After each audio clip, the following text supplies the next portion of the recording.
दोस्तों नमस्कार, मैं विनोद शर्मा पॉलिटिकल चौपाल से।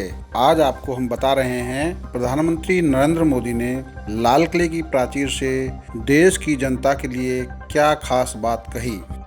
उन्होंने 7वीं बार तिरंगा फहराया है, ये खास बात है। उसके साथ साथ उन्होंने जो देशवासियों के लिए महत्वपूर्ण बात कही, उनमें सबसे पहले उन्होंने बताया कि 173 बॉर्डर पर 1 लाख एनसीसी के कैडेटों को सेना प्रशिक्षण देगी और उनमें 1/3 बेटियां होंगी।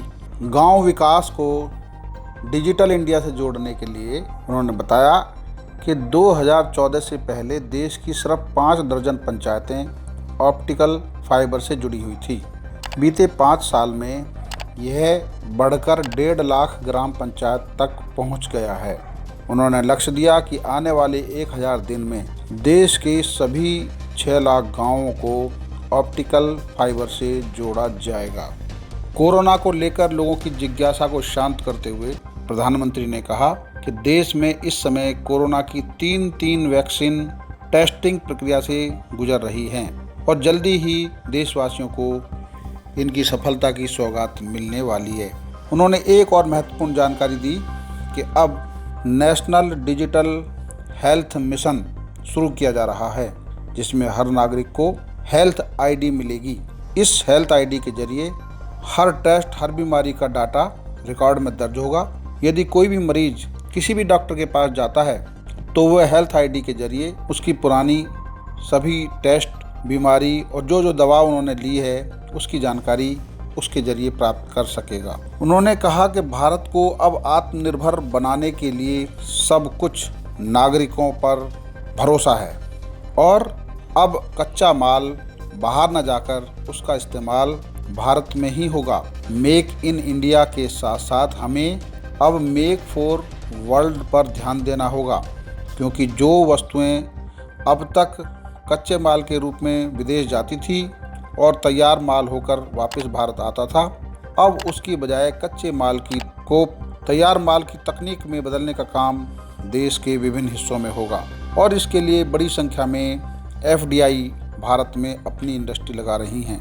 यह एफडीआई पिछले कुछ दिनों में 18% तक हो गई है। प्रधानमंत्री नरेंद्र मोदी ने जानकारी दी कि आने वाले दिनों में देश में 7000 ऐसे प्रोजेक्ट चयनित किए गए हैं जो इंफ्रास्ट्रक्चर क्रांति लेकर आएंगे और इन प्रोजेक्ट पर 100 लाख करोड़ रुपए सरकार खर्च करेगी। इससे देश की काया पलट होगी। जब देश का इंफ्रास्ट्रक्चर मजबूत होगा तो रोजगार के अवसर भी बढ़ेंगे, इंडस्ट्री भी बढ़ेगी और साथ साथ रहने की जीवन शैली में भी बदलाव आएगा। उन्होंने कहा कि ये भारत का ही कमाल है कि कोरोना शुरू होने से पहले हमारा देश N95 PPE किट और वेंटिलेटर के लिए दूसरे देशों पर निर्भर था और अब 4 महीने में हमारे देश ने इन सब चीज़ों का निर्यात शुरू कर दिया है। उन्होंने जानकारी दी कि आम लोगों के हिसाब से हमने लोन सस्ता किया है। सबके लिए घर की योजना में घरों को 6 लाख तक की छूट दी गई है और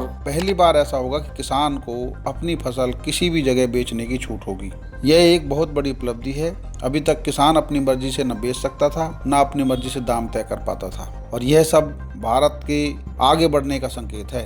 यह रही प्रधानमंत्री मोदी की भाषण की कुछ खास बातें। अब जानते हैं कि 2014 से अब तक प्रधानमंत्री मोदी ने कितनी देर तक लाल किले की प्राचीर से भाषण दिया। देखिए, 2014 में वो 65 मिनट बोले, 2015 में 86 मिनट, 2016 में 94 मिनट, 2017 में 56 मिनट, 2018 में 82 मिनट, 2019 में 93 मिनट और इस बार 2020 में 86 मिनट का भाषण उन्होंने लाल किले से दिया। मतलब 2014 से 2020 तक। 2016 में उन्होंने सबसे लंबा 94 मिनट का और 2017 में 56 मिनट का सबसे छोटा भाषण दिया। यह रही प्रधानमंत्री के भाषण की खास बातें।